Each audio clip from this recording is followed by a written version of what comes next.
کچلوارای راددار تو فرستادی؟ ببین جنسش اصلا مهم نیست، فقط ارزون باشه.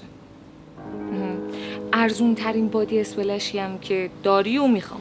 ببین تاریخ انقضاش اصلا مهم نیست، فقط یه ظاهری داشته باشه دیگه. چی کار داری میکنی؟ دارم میگردم تو بازار ببینم چیا هست هدیه بدیم رو کچلوار. بادی اسپلش تاریخ مصرف گذشته میخوای بدی دست مردم؟ نمیخوام بخورنش که نهایتش اینه، فقط بو نداره. دختر جون به خاطر 2000 سود و فروش بیشتر با سلامتی مردم بازی نکن. طرف داره ژل و 4 تا چرت و پرت دیگر رو میذاره رو محصولاتش میفروشه. بیا برو مردم ببین چه جوری دارن ازش خرید میکنن. این کارو نکنیم ورشکست میشه، میفهمی؟ مگه نمیخوای باشون رقابت کنی؟ کت پارچه فاستانیمونو بده 1,690. مردم حقشونه کت با کیفیت بپوشن.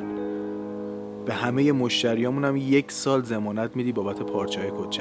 محسن کاری که بهت میگم و انجام بده. با منم بحث نکن. اعتبار ما از فروشمون خیلی مهمتره.